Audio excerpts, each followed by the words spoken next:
Muito bom dia, queridos. Estamos aqui hoje para uma aula sobre vírus. Seja bem-vindo você que está aqui comigo. Hoje a gente vai usar a apostilinha aqui do método objetivo, porque tive um probleminha com relação a montar a aula para apresentar dificuldades técnicas, né?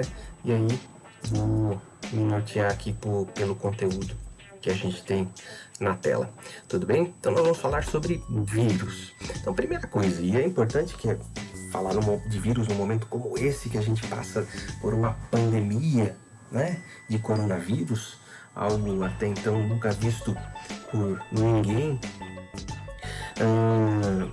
Entender, né, como que é a estrutura viral, como que um vírus se comporta. Primeiro, partir do princípio que vírus são organismos que não são considerados seres vivos, tá? Por que que eles não são considerados seres vivos? Porque os vírus, eles não possuem algumas premissas básicas que a biologia coloca para que os organismos sejam considerados vivos. Primeiro que uma das premissas é que para ser um ser vivo, você precisa ser formado por célula, ou ser um organismo unicelular ou pluricelular. Vírus não são células, então ele já foge essa premissa básica de ser um organismo celular. Segundo, que vírus não possui nenhum tipo de metabolismo, que é uma outra premissa biológica dos organismos, ter um metabolismo. Então o vírus não tem um metabolismo próprio. O vírus, ele obrigatoriamente, ele depende de um hospedeiro, no caso, células. Portanto, o vírus, obrigatoriamente, ele é um hospedeiro celular, intracelular obrigatório. Ele é um parasita intracelular obrigatório. E terceiro, que vírus não se reproduzem. E isso é uma premissa muito importante dentro da biologia, ter a capacidade de se reproduzir. Vírus não conseguem se reproduzir. Se eles não conseguem se reproduzir, eles não conseguem promover descendentes. Logo, eles não são seres vivos. Mas, professor, os vírus, eles se reproduzem, eles conseguem, né? O vírus, ele se replica, ele é passado adiante numa doença, verdade. Mas ele faz isso utilizando um metabolismo celular. Ele não faz isso por si só. Portanto, ele foge essas três premissas básicas da biologia. Ele só não foge à quarta premissa, que é ter um material genético. E aí ele se enquadra dentro do que seria necessário para ser um ser vivo. Então, de quatro premissas fundamentais, ele tem apenas uma dessas características. Mas o fato de não ter as outras três faz com que grande parte dos cientistas falem que os vírus não são seres vivos. E, de fato, não são. Tá? Eles são parasitas intracelulares obrigatórios. Alguns dirão que são. Eu faço parte daquele grupo que diz que não. E você dirá que não porque tem aula comigo, mas sim porque num vestibular, numa prova, em qualquer coisa, essa é a ideia que se utiliza, que vírus não são seres vivos. Tá bem? Nessa imagem aqui, a gente tem a estrutura fundamental de um vírus. Então, o vírus, ele é formado por um material genético, que é ou o DNA ou o RNA, e externamente ele tem um capsídeo, que é uma cápsula proteica. Não existe um citoplasma, não há núcleo, não há organelas, então não é uma célula.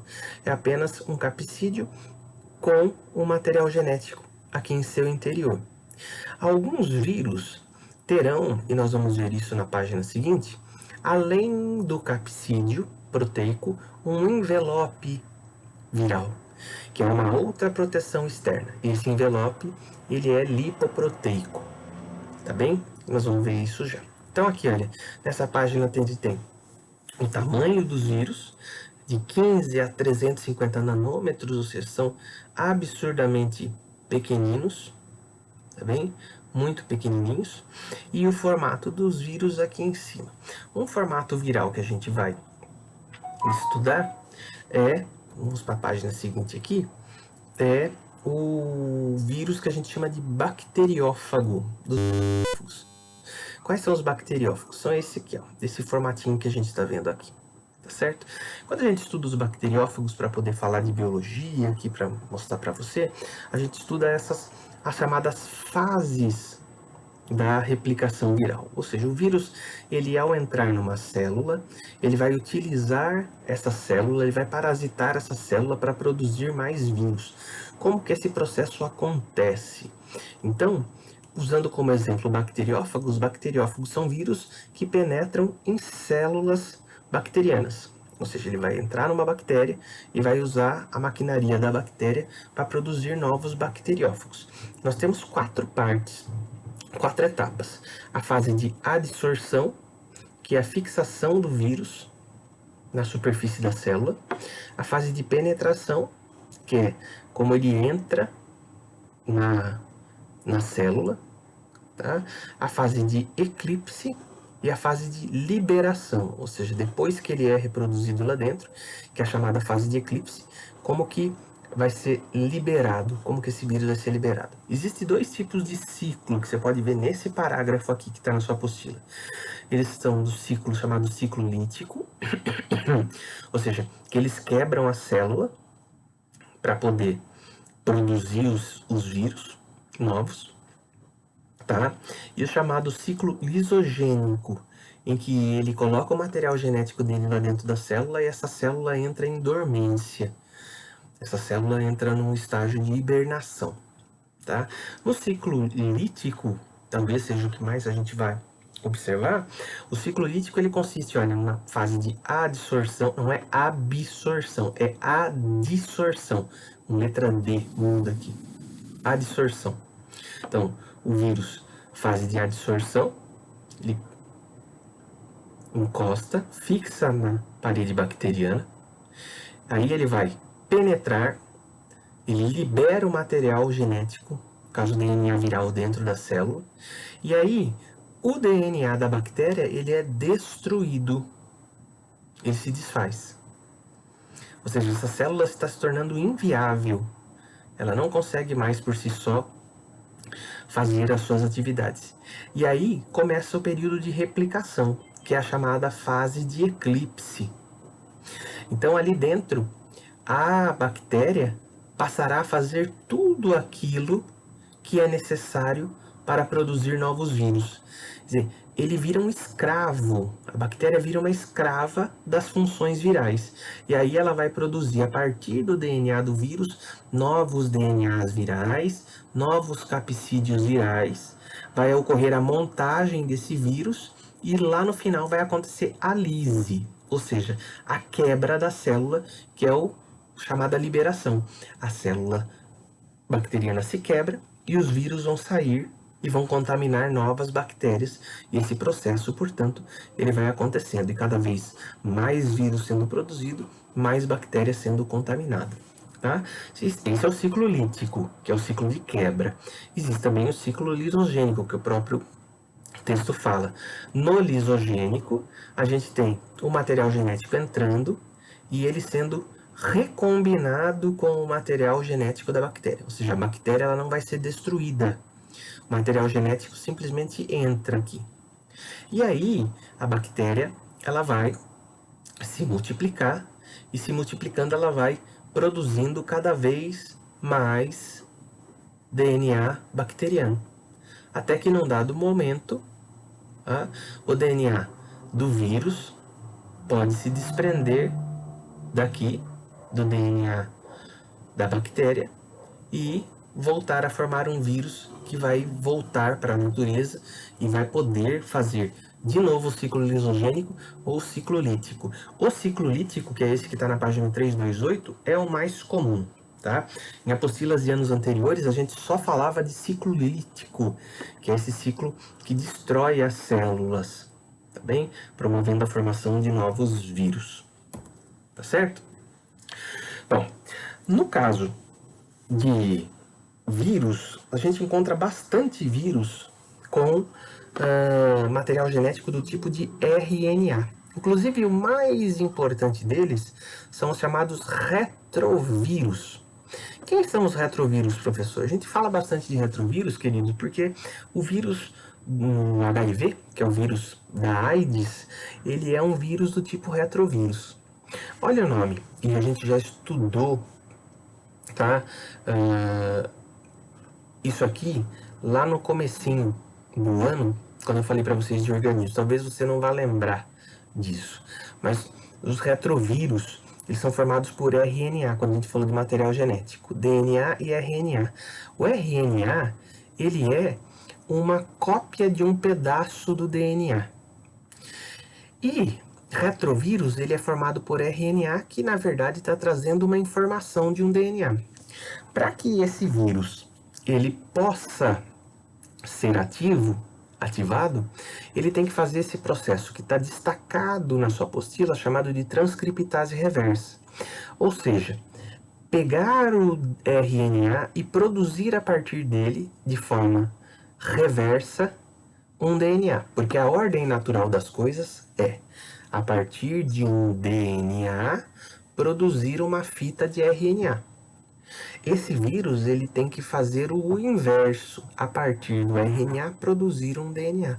Por isso existe uma enzima chamada transcriptase reversa que faz esse processo. E esse processo, portanto, é o que acontece quando a gente fala de vírus HIV, que está aqui embaixo, representado, tá? Nós temos aqui um vírus de HIV, que é um vírus que tem o RNA, aqui dentro dele, vai ocorrer a transcriptase reversa, e veja que interessante, esse é um vírus que dá para mostrar a estrutura dele, é um vírus envelopado, similar ao vírus do coronavírus, com relação ao envelopamento, tá bem? Não com relação interna, que é a estrutura do desenho. O que nós temos aqui é o seguinte, olha, o material genético, aí nós temos o capsídeo feito de proteínas, que é aqui onde eu estou passando o cursor, essas bolinhas. Externamente vem um envelope, que é mais uma proteção, que é feito de lipídios e proteínas. Então veja, material, cápsula e o envelope. No caso do coronavírus, esse envelope feito de lipoproteína é aquele principal alvo que a gente quer atingir quando a gente tem que lavar a mão com água e sabão e usar álcool gel. O que é que nós fazemos quando usamos álcool gel e água e sabão? A gente destrói essa estrutura que é o envelope. Quando a gente destrói essa estrutura com o envelope, o vírus fica inviável, totalmente inativado. Não dá de forma alguma para que esse vírus fique ativo e infecte alguém. Por isso é importante lavar a mão com água e sabão. Tudo bem? Isso são vírus. É muito simples, tá? O que a gente precisa daí reconhecer são doenças causadas por vírus. Então, nós temos dengue, nós temos febre amarela, nós temos zika, nós temos chikungunya, cachumba, sarampo, catapora, a gripe, que é a influenza. Nós temos agora o coronavírus, que está em voga aí, que está na moda por conta da pandemia, os resfriados. Tudo isso é viral, tá certo? Nós vamos ver em próxima aula as bactérias, que é muito comum é que o aluno confunda doenças bacterianas e problemas bacterianos com problemas virais. Inclusive, falando de se tomar antibiótico, que é um medicamento para combater problema bacteriano com relação a problema viral. Antibiótico serve para combater bactérias, não para combater vírus. Portanto, quando você está com gripe, você não tem que tomar antibiótico. O antibiótico serve para matar bactérias. Mas, professor, eu estava com gripe e o médico me deu o antibiótico. Tá, a pergunta é, você estava com dor de garganta? Sim, eu estava com dor de garganta. Então, o antibiótico foi para resolver o problema da sua garganta. Quando você fica gripado, você abre espaço para outros hospedeiros. Então você tem daí uma infecção que pode se tornar também bacteriana, bactéria infecta a sua garganta, aí você precisa tomar um antibiótico. Caso contrário, não precisa. Tá bem? Muito bem. Esses são os vírus com sua estrutura bastante simplista e aí a gente vai finalizando por aqui. Tá certo? Um grande abraço. Tchau.